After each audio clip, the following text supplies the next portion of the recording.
Graça e paz. Vamos orar.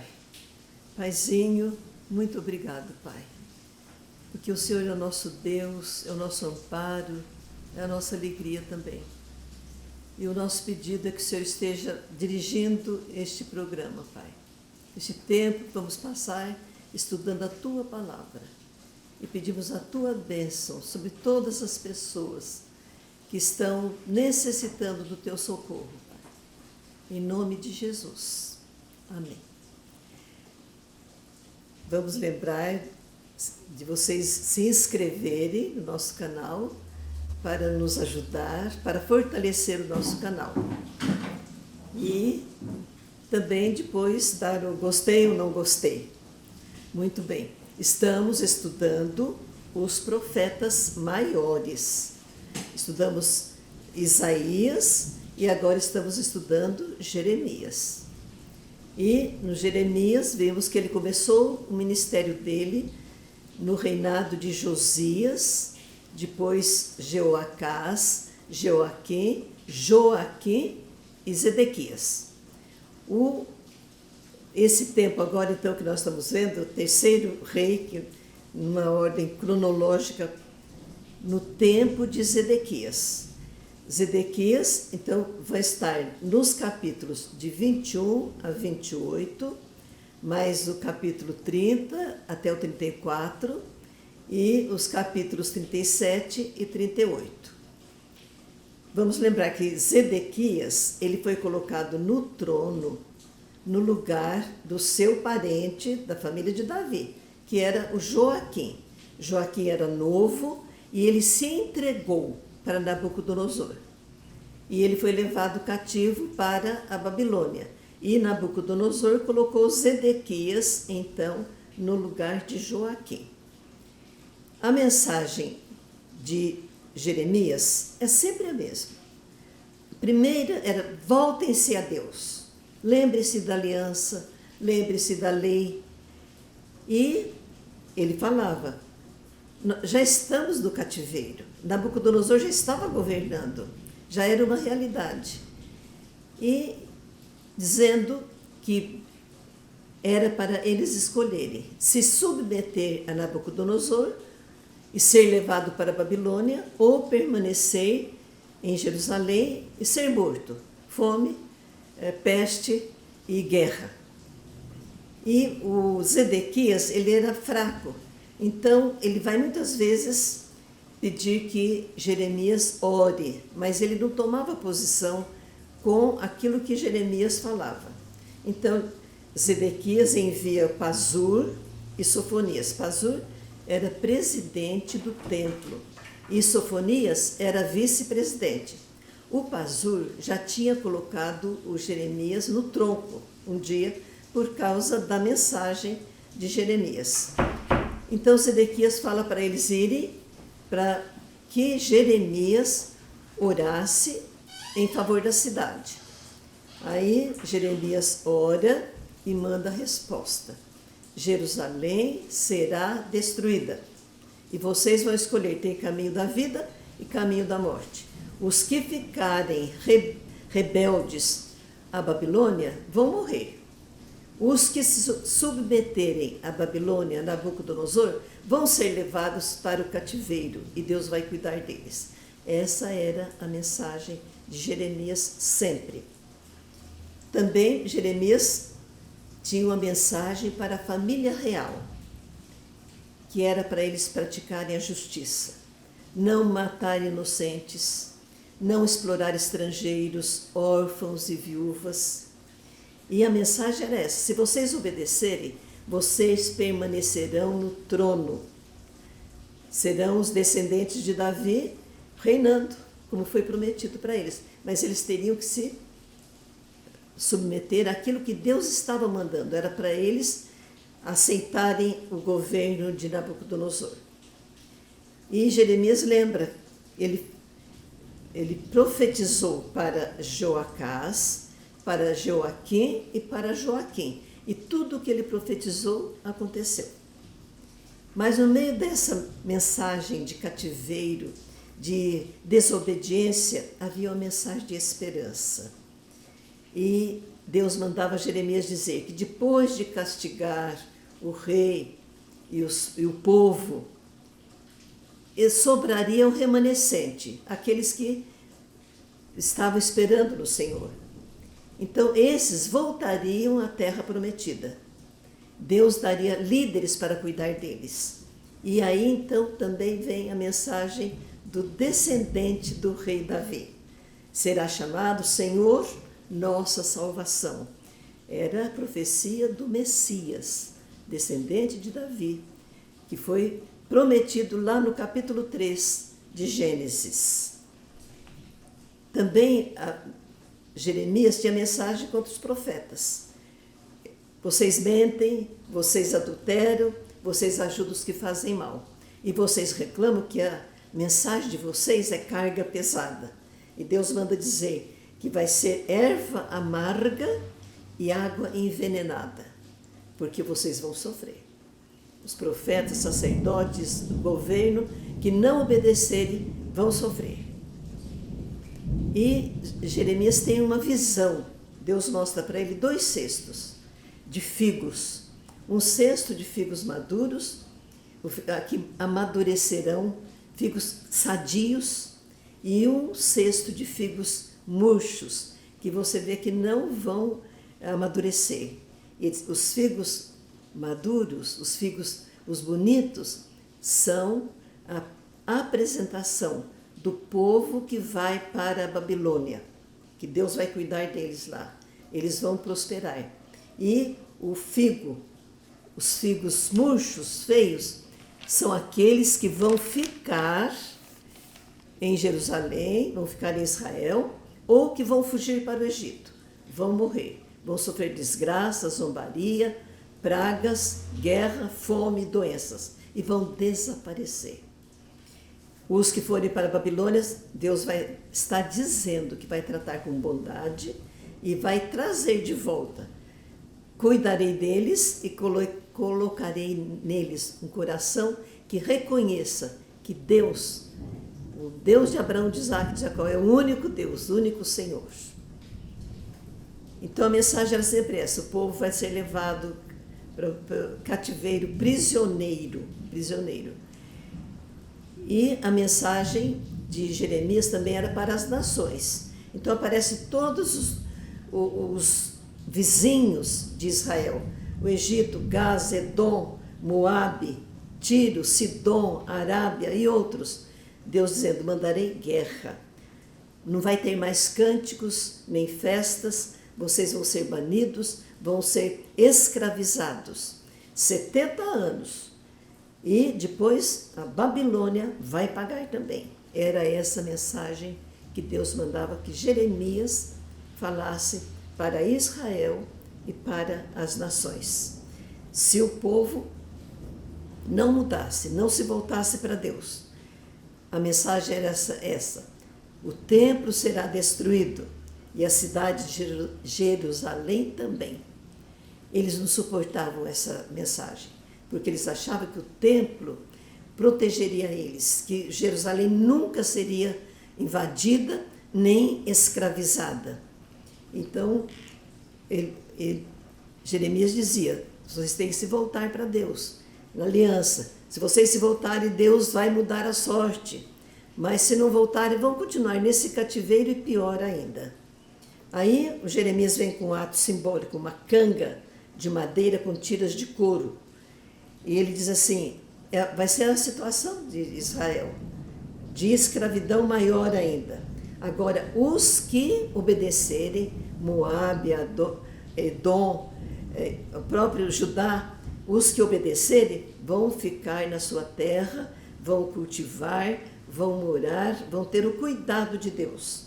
Mas quem não obedecer é fome, é guerra, é doença. E expulsos para longe também. Então a mensagem para os falsos profetas, porque eles diziam tudo diferente do que Jeremias falava. E aparece o profeta Ananias. Ananias dizia assim: nós temos que ter independência política. A Babilônia está se acabando. O poder dela não vai aumentar. O exílio daqueles que já foram, já tinham ido 2 levas de judeus para a Babilônia. O exílio vai durar somente 2 anos. E eles voltarão. O rei Joaquim voltará também. E os tesouros do templo. Tudo isso vai voltar. Nós estamos passando o tempo dessa invasão da Babilônia. O Jeremias falava o contrário. 70 anos vai durar o exílio. E vão para lá e vão ficar 70 anos. E era para eles se submeterem.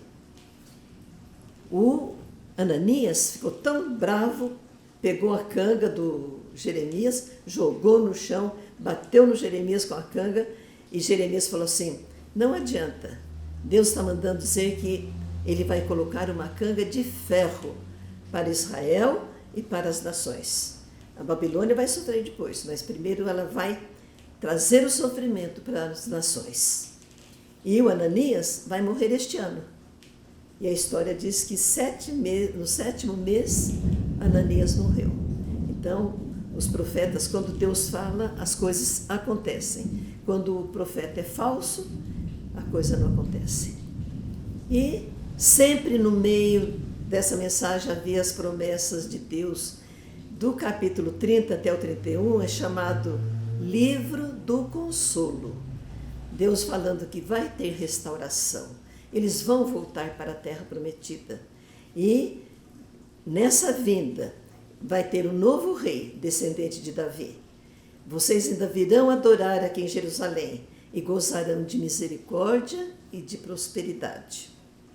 Aí vem outro ato simbólico. Havia algum acontecimento para mostrar as coisas que iam acontecer. Chegou um primo dele, de Anatote, era o parente mais chegado dele, e oferecendo para ele um terreno. Agora imagine só, ele dizia que tudo ia ser destruído, o templo ia ser destruído, os palácios, os muros, e agora fala, vai comprar o terreno nessa terra? Mas Deus havia mandado e Jeremias sempre obedecia.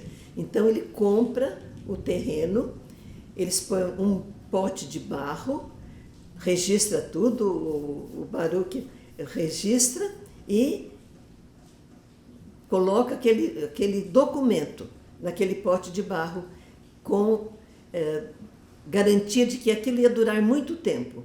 O que queria dizer esse ato simbólico?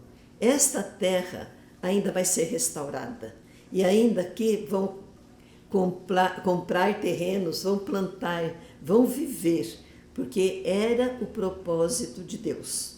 É a prosperidade e sempre falando do descendente de Davi, que vai ser o Messias, que vai ser Jesus. O Zedequias tinha os altos e baixos. Então, quando ele vê essa mensagem, ele fala para os judeus que era para todos eles libertarem os seus irmãos que eles estavam escravizando. Então, eles libertam esses judeus que estavam como escravos, só que logo depois eles desanimam e volta à escravidão outra vez. Aí e fala para Jeremias, a Babilônia está indo embora, que o Egito está chegando. E o Jeremias ora e fala para eles, só que a Babilônia vai voltar e vai completar a invasão dela e o domínio dela sobre a nossa terra. Quando ele falava isso, eles não queriam acreditar, eles batiam no Jeremias, ele levou uma surra, foi colocado numa cela cavada na terra e ficou tempo ali. Quando Zedequias sabe, o rei manda tirar o Jeremias daquela cela e colocar no pátio. E sustenta o Jeremias com pão. Todo dia tinha um pão para Jeremias, até acabar o pão da cidade, porque acabou tudo.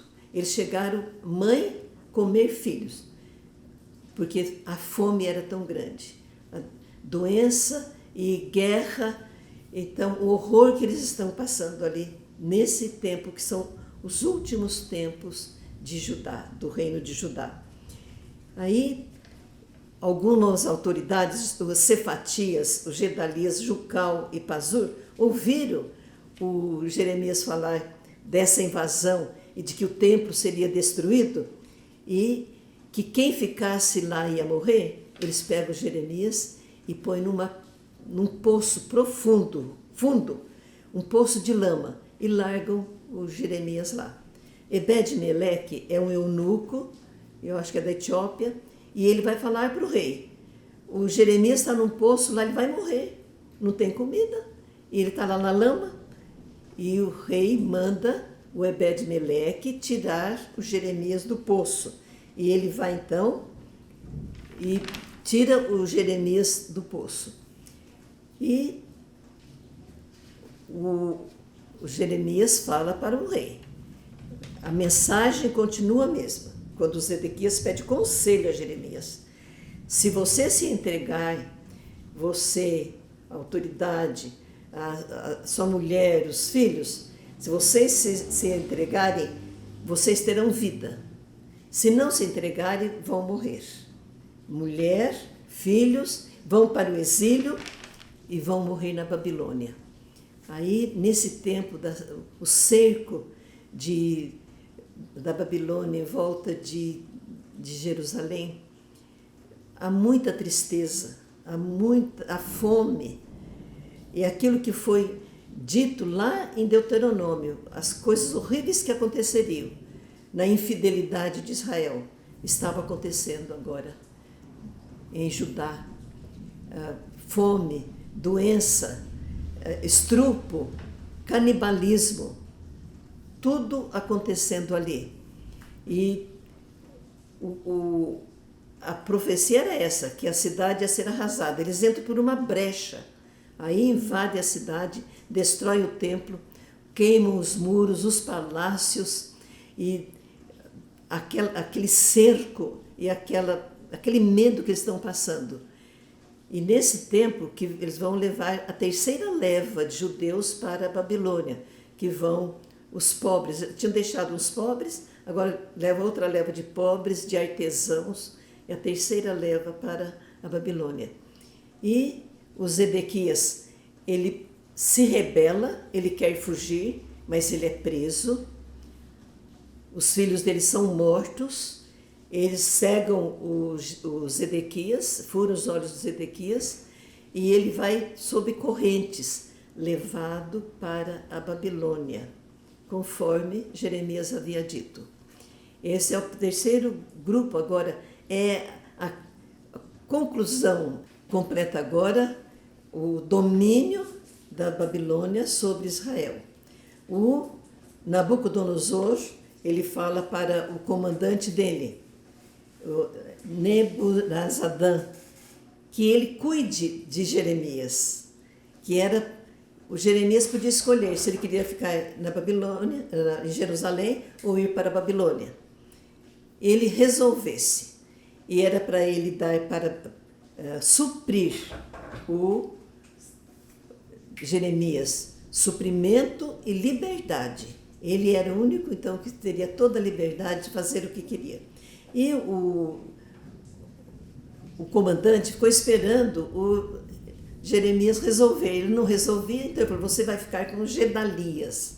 Quem era Gedalias? O comandante, o governo que Nabucodonosor colocou em Jerusalém. Era o governador que estava lá. E havia uma proteção, uma promessa de proteção e prosperidade para quem obedecesse.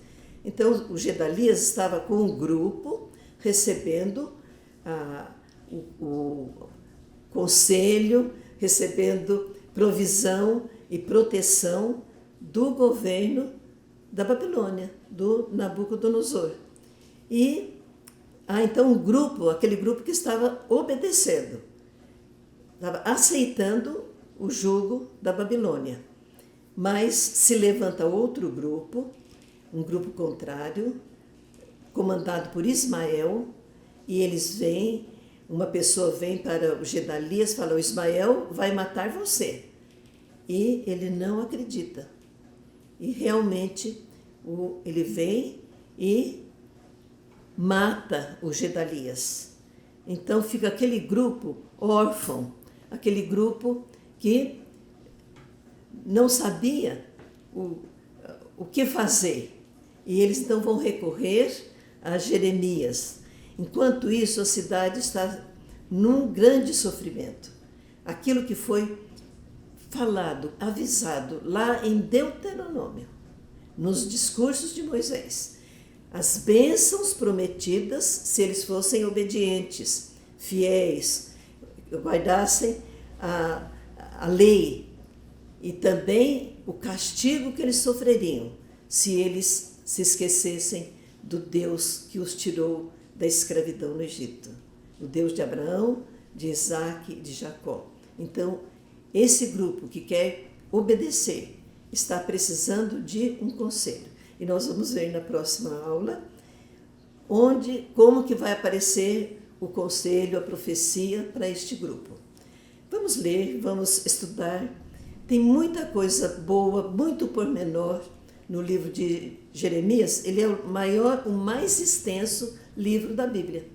Então, a gente precisa ler para saber o que realmente Deus quer, o que Deus fez e o que Deus vai fazer, porque está tudo prometido. Que Deus nos abençoe.